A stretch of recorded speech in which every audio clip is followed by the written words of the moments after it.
Humanity Matters.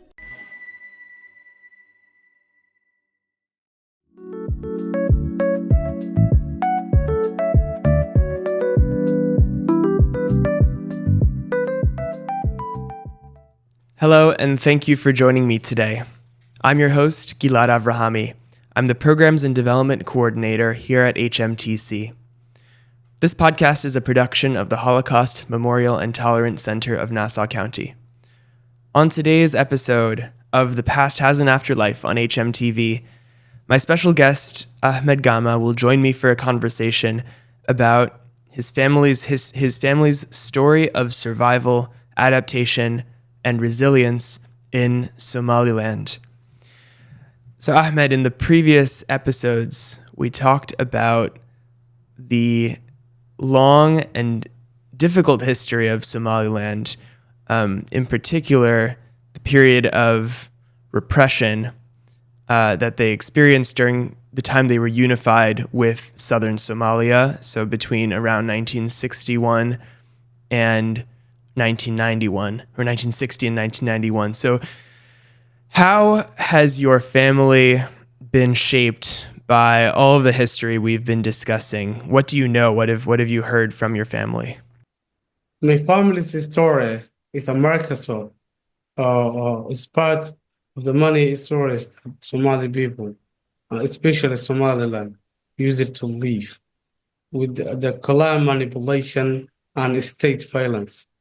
We already mentioned the kind of historical violence and atrocities committed against the clan Polisario, which is typically my clan. And I grew up here in Hargeisa, and many of my close families have been killed in the violence that took place in 1888. In 1988, which was targeted to the clan, the Isaac clan.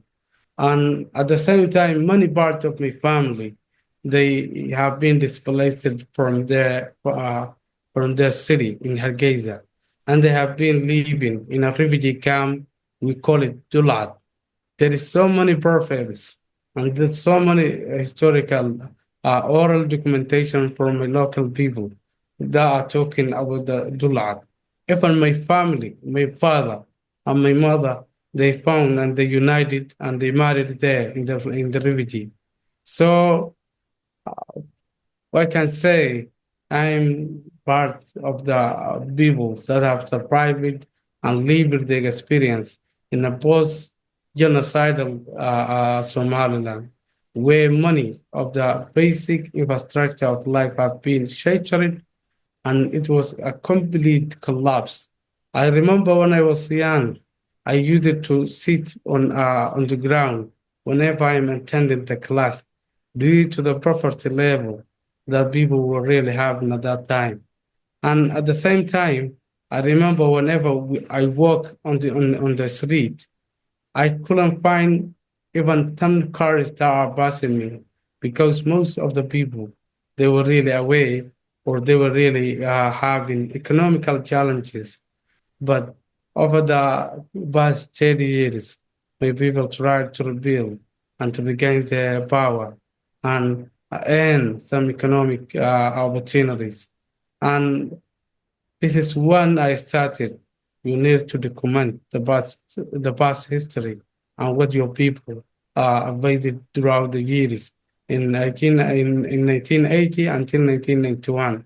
And that is when I started my research paper, which is really documenting about the atrocities and the case of Somaliland, and at the same time challenging the international negligence and ignorance that are still today continuing here in Somaliland. It ignores not only the political structure of the country, but it ignores the human story, the people that should live peacefully and should thrive and should learn and should educate their children and build a better future. And my friend Rob, who's a scholar, and he really contributed in this Bible, told me that your Bible needs to be documented, and you don't only need to focus the political and the legal teams, but at the same time, there's the human story, because at the end of the day, we are humans. We are telling, whenever we are really talking about a war, we are talking about someone that are dying, someone who is living a challenging life, someone who is injured, someone who is really suffering. So my family, they experienced that that kind of experience, and they live it and sustain it and became resilient. But we need to not go back there. We need to learn from the past areas, and we need to really tell and raise the awareness about uh, uh, that kind of hostility among the people, but Right. in a way that's suitable to the political structure of the society. And I believe that Somaliland is best suited in that place. This is the opportunity to really uh, raise the awareness and an opportunity to build the community. Yes, and the the human story is everything. Anything that we record in history is actually a collection of stories that happen to individual people. And we have to remember when we're understanding something happening in history and current events that that could be my brother, that could be my sister, that is someone who is experiencing this firsthand. And I, after learning about all the terrible things and the campaign to exterminate the Isak people in the 1980s, to know that your parents and your family members had to get from one side of that to the other, and they didn't know at that time whether they would make it, how it would end. They just had to survive and to, like you said, retain the resilience. So, what do you know about your father's experience during that time and how he managed to survive? I remember my father, who passed away just a little bit years ago.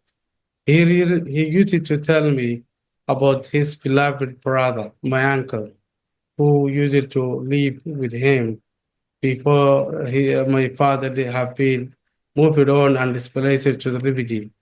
My uncle, he had been killed in that war and in that conflict and in that genocide. And he, my father told me that my uncle used to say that I would rather prefer defending uh, my reputation, my dignity, and my people than dying and stranded alone in outside world. And because of that motivation, he have been killed while fighting against the terror of his community. And at the same time, my other uncle, the brother of my mother, he have been killed in that conflict and in that war. And you can understand having a family that are really the first that are the first hand that are having the first hand experience in the world, and it impacted us even when I was young. Whatever story that my mother, my father, even my close family was narrating, it was related to the war, the terror. And many people, they later on developed some post-traumatic stress disorder, while they don't even recognize whether they are really fit mentally or not. And even I have some family members that even today, when they are talking to you, they are talking to you while you can feel that their mental stability is not well. And this is because of the experience and the terror that they are really, they really faced in 1991 and after that period. So I can say there is so many examples So many of families that we can find, the father, the mother, or their siblings have died due to this massacre, due to these atrocities that have been committed against the Sakalan. So today, when I really reflect back on the history and on that story, I say that you need to increase the awareness, you need to document what took place in those years, and in order to become a lesson that humanity should learn, and then to save them not to happen on that trap, and really to not repeat the history. The all century says goes like it says that history repeated itself, but I don't think that is real. I really believe that if we learn enough, we can really alter and shift the course of the history. And that is why I started to document what took place in those years in a way that is proud and in a way that is even engaging the human story. And I would like to continue increasing and increasing the awareness and consciousness against this case. And I would like to tell, because many of the stories that I have here, uh, they are really untold stories that need to be documented. But at the same time, it is an opportunity here in hmTv to share that where I, my family, and even my broader community, they are really here to narrate about the tolerance after post-war, or tolerance in after a war that took place, so that we can we can spread the word of peace, coexistence, and living together, while at the same time accepting the diversity among us. Because at the end of the day, we are humans, and we need to really fight this. Uh, we really need to live this life collectively, and we need to cohabitate and coexist with together, and face the challenges that we may encounter in the future. And I really believe that my father used it to say that whenever you grow up, please don't forget to tell the story of your family.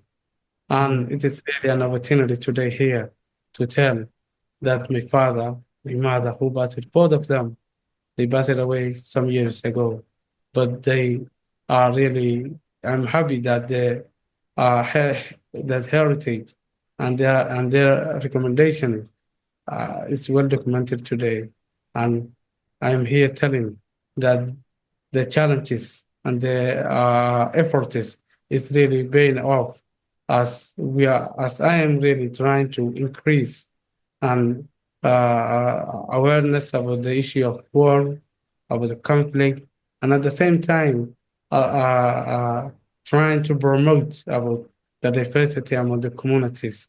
So I'm glad that the history and the recommendations of my father are really still up to date, living, and I will continue performing that mission.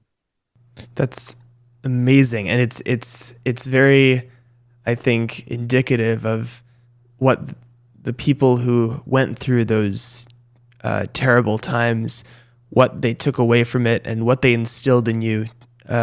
In order to stop history from repeating itself, right? They needed to teach themselves, their children, and everyone else as well around them to move away from hate and from fighting violence, and to focus on tolerance and coexistence, and to document things that happen. Because in order to learn fully from the history and to recover and to regain trust, those things need to be recorded.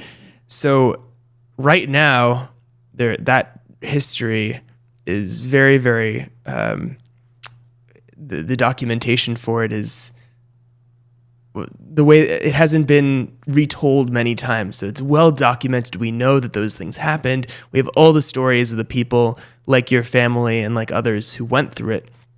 But we haven't had the opportunity yet to tell it. And that's why what you're doing is so important. What do you think would change for people, for ordinary people, and for the country if the story of Somaliland were better told and more widely known, and for there to be recognition as well of the country?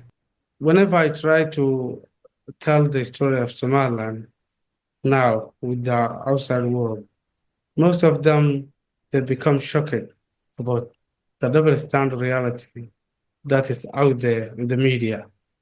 They find it is incomprehensible that a stable democratic institution like Somaliland is denied recognition, while some countries that are failing even the most foundations of the government are still becoming part on the international system, and they really some of them they try to motivate me to continue fighting that battle and telling the story of Somaliland to the people.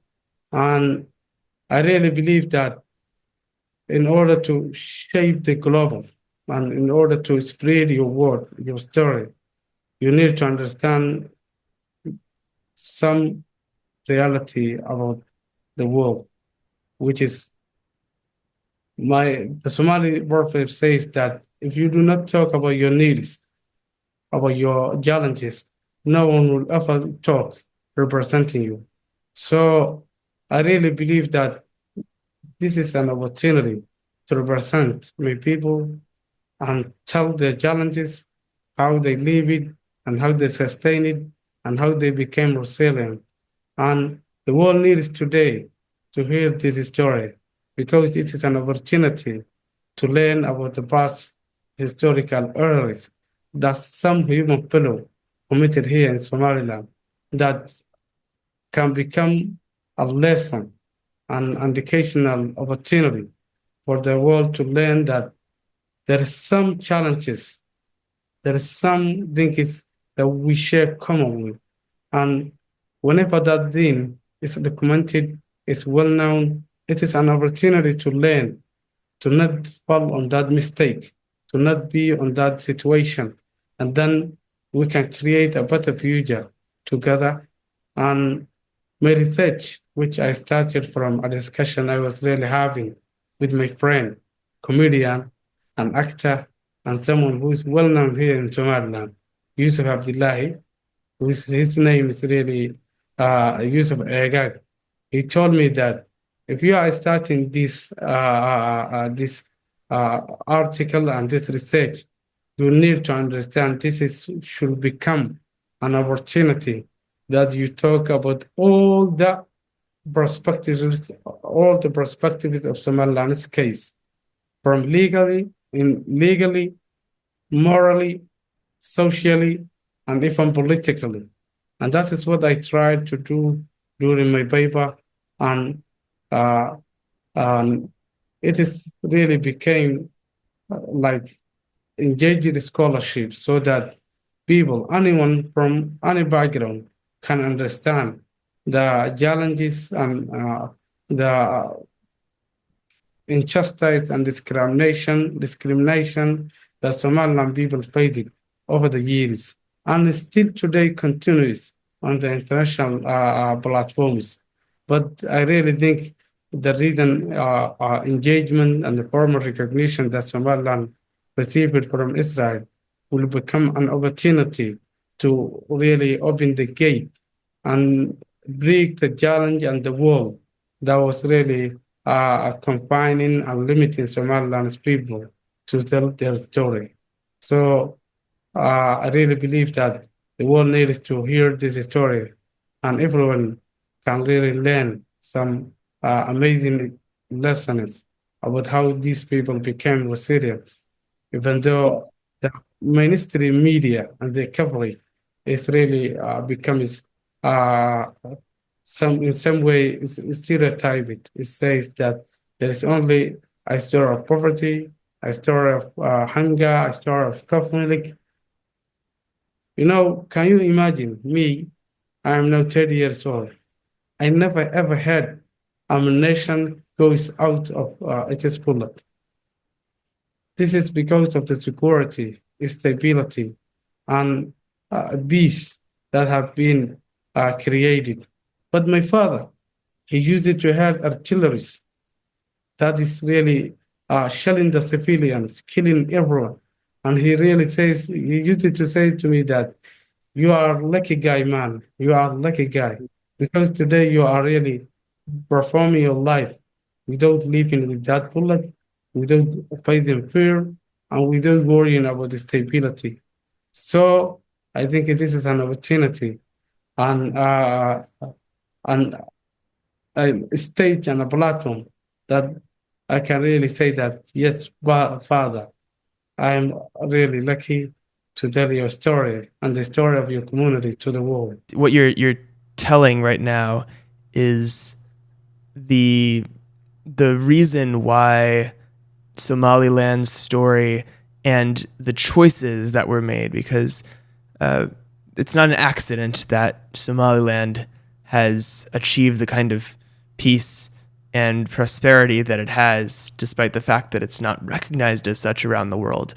At hmTC, here at our center, we talk about the importance of choices and the importance of doing something to enable the people of the future, the children of the future, to live exactly like the way that you're living, right? So it's one thing to notice that things are wrong in the world today.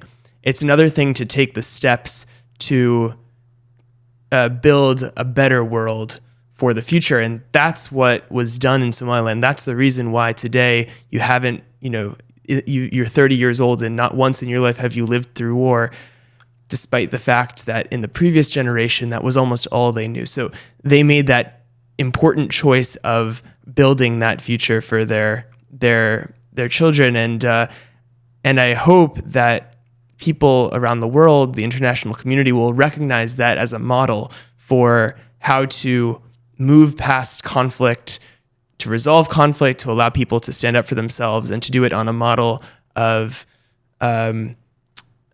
strong institutions, caring for people, coexistence, and living peacefully in the community of nations as Somaliland seeks. So, Ahmed, any last thoughts that you want to share before we finish? I want to just thank you so much for joining us for the third part now in our series talking about Somaliland and why here at the Holocaust Center its story is so important to remember, to preserve, to pass on, and to document. What do you want to say to our audiences here in New York, the US, Israel, and around the world? First of all, I would like to thank the center for really engaging and hosting me in this podcast. Secondly, I would like to tell that documenting this story is really a moral necessity.